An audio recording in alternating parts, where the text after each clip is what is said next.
Washington is one of the fastest growing states, and for good reason. While a lot of people are leaving Seattle once and for all, it's not the worst place you can live in Seattle, although the politics here suck and crime is bad and it's really expensive. But there's more to the state of Washington than just Seattle. Come on now. Washington's brought us some amazing things, from Starbucks, to the grunge movement, to the now booming tech industry, which is driving up housing prices all over. But Washington's not a bad place to live.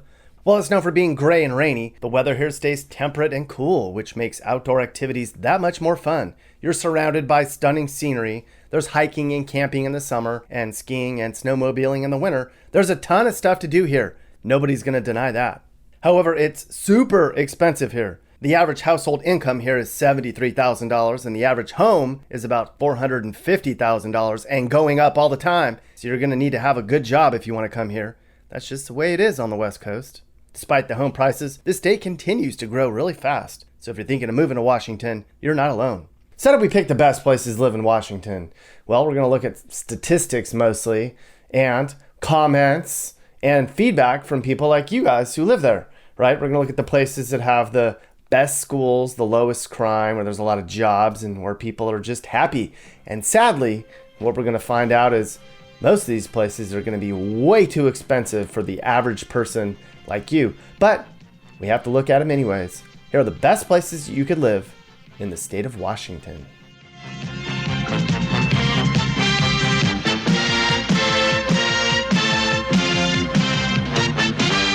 We began our tour of the best places to live in Washington in Bellevue. It's just a 15-minute drive over the bridge to Seattle from Bellevue. It's the largest city on our list with a population of 144,000 people, and it keeps growing.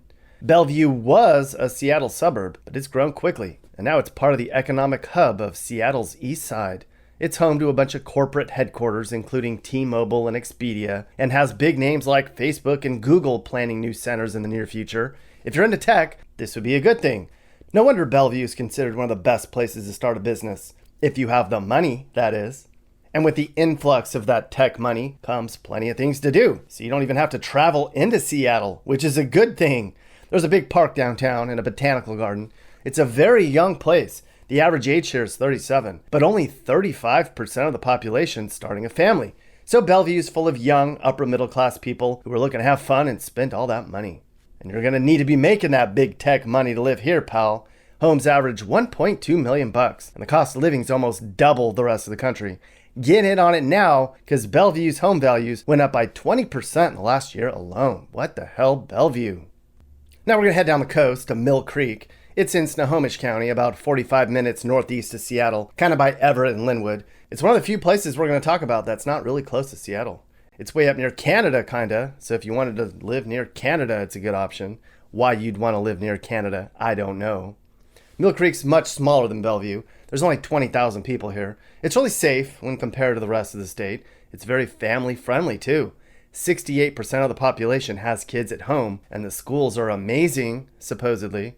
People who've been priced out of Seattle migrate up here, but it's still expensive, even by Washington standards. Homes go for an average $800,000, so the fam needs to make at least $100K to live here. The average cost of living in Mill Creek is almost 50% more than the rest of the nation, and 40% more than the rest of the state. But if you have the money, Mill Creek's a quiet little town with plenty of trails and parks, and a lively little town center with year-long events, and a summer concert series. That's cool. Overall, Mill Creek's a chill place for people who want to stay close to Seattle while avoiding the big city life. Now, for the first time and the only time, we're going to get way away from Seattle, which is not a bad thing. We're going to go down the coast to the Oregon border in CAMAS. It sits on the north bank of the Columbia River, kind of by Vancouver. While it's technically in Washington, you're actually in the Portland metro area here. Being 30 minutes from Portland is the only bad thing about living in CAMAS. While it isn't cheap to live that close to Portland, CAMAS is the cheapest city overall on our list. The average house here is about $600K. The cost of living is 30% higher than the national average, though. A lot of people work in Portland, and they bring in well over $100K annually. CAMAS is another city that's growing rapidly, too. In fact, it grew by 30% in the last few years. Even though it's growing fast, crime rates are still really low. People here rave about how good the police department is and how well the city's managed. If you live in CAMAS and have kids, they'd attend some of the best schools in the state. A lot of the schools in CAMAS get state and national awards. Yay! There's plenty of outdoors and indoor stuff to do in CAMAS, so you wouldn't even have to go to Portland and step over poop or maybe get shot at. You just stay home. That's good. Coming in number 7 is DUVALL. It's a little community of 8,000 people about a half hour from Seattle. It feels really rural here, even though you're so close to Seattle. But it's expensive. Household incomes average $160,000 a year. That's mom and dad combined. And you're going to have every cent of that, since the typical home will run you about $800K. But that's what you pay for if you want to live near Seattle and all. If you're looking for a safe city, Duvall's crime rate is lower than just about every other place in Washington. It's full of families and young professionals. In the summer, people bike around, they run, they ride horseback on miles of trails along the river. And in the winter, people make the short drive up the mountains. Duvall is known for celebrations too. There's Duvall Days, there's a concert here every weekend in the summer, and a festival of the arts. There's almost always something to celebrate in Duvall. Good for you guys. BRIER is in SAMMAMISH County, about 30 minutes north of Seattle. It's a small residential city with about 7,000 people. It's also the smallest city in our list. In fact, it's so small, at one point they only had 2 police officers here. That's not good. But it's really pretty here. They do a good job of preserving the open space so it feels small and rural. It's really safe here too, despite the fact there's only 2 cops. But everybody else wants to live here too, and the average home is now $830,000 and going up about 20% every year, which just sucks because a lot of people are being priced out of this place. We come to QUALMIE now, which a lot of people know as being a great place to raise a family. It's about 30 miles directly east of Seattle, a handful of exits down I-90. It's really exclusive here though, which sucks because it's so pretty out this way. There's only 13,000 people here, and when a home comes up for sale, it's grabbed super fast, even though the average home here is approaching $1 million. All that tech money in Seattle, I'm telling you. Mom and dad would both need to make about $100K to afford living in QUALMIE. There's a lot of tourist traffic here because it's near a bunch of natural landmarks and outdoor activities. You know, waterfalls and pretty rainforesty stuff. But QUALMIE is a great place to live. Now, everybody knows about Redmond. It's just north of Bellevue. There's actually a lot of people here, so it's not as exclusive as QUALMIE, and you can be in Seattle in 20 minutes, so that's cool. Now, Redmond is one of the fastest growing cities in the region. Its population has more than doubled in the past 10 years, thanks to the tech industry moving in. It's home to a bunch of tech giants like Microsoft and Nintendo. The tech boom here means a ton of young, smart people are moving to town, if that's your thing. I mean, the average age here is 34 years old. But you better have a good tech job, or 2 tech jobs, since it's way more than $1 million smackers for the average house. You get what you pay for. There's a ton of great restaurants and biking trails, and they call Redmond the bicycle capital of the Northwest. Redmond's a great place to live, if you can afford it. Number 3, Lake Forest Park. Again, it's in the Seattle metro area. It's a short drive up I-5 from downtown. This is purely a residential suburb. Less than 4% of the city's land is zoned for commercial use, and there's no industrial areas at all. It was created purely for families who wanted to stay close to the city while avoiding the city life. It's considered one of the safest cities in the state to live in, and it's commonly referred to as a quiet town. People who live here go back and forth as to whether it's boring or not. I mean, if you're looking for a faster-paced city life, Lake Forest Park is not for you. But if you want a quiet, small-town oasis with friendly neighbors that you get to know, then you'd be happy here.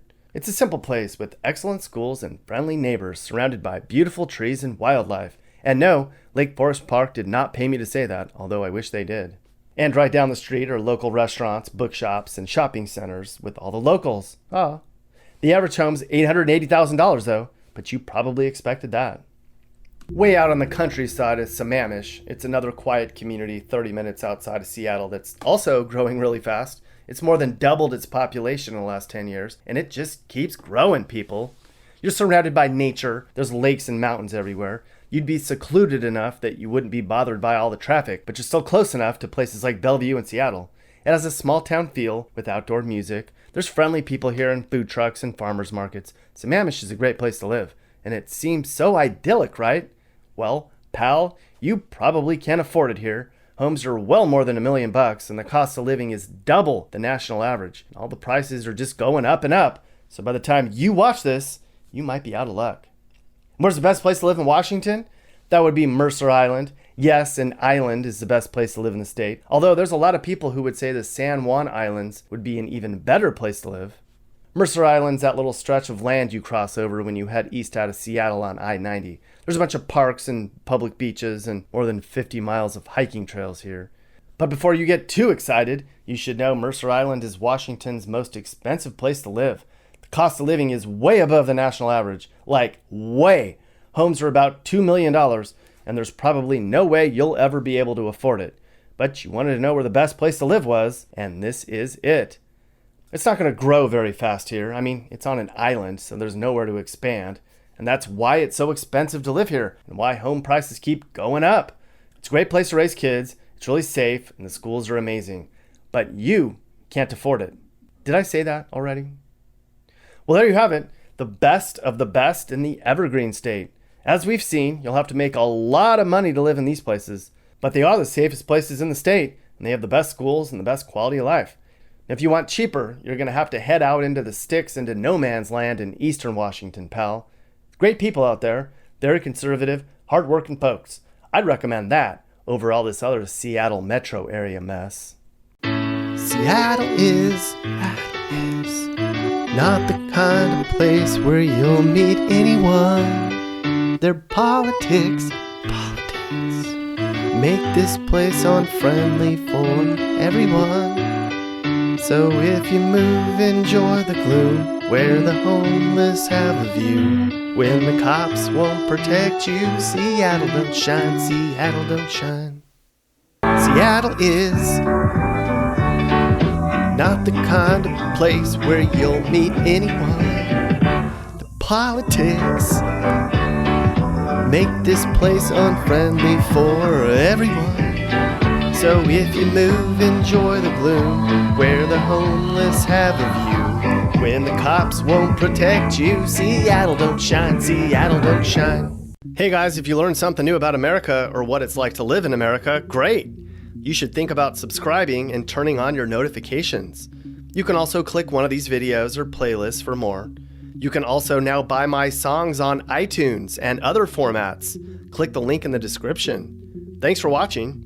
And remember, while we all might have different views, we should all be nice to each other and try to make the U.S. a better place in a positive way. This is Sage, Nick's manager. This has been a Corner House Entertainment production. And are you looking to move and need advice? I do consulting. That's right. I'll sit down and talk about where the next perfect place for you and your family should be. I do it all the time. Together, let's find you a new home that's safe and checks all your boxes. You can get my email in the description to find out how I can help you find your perfect relocation.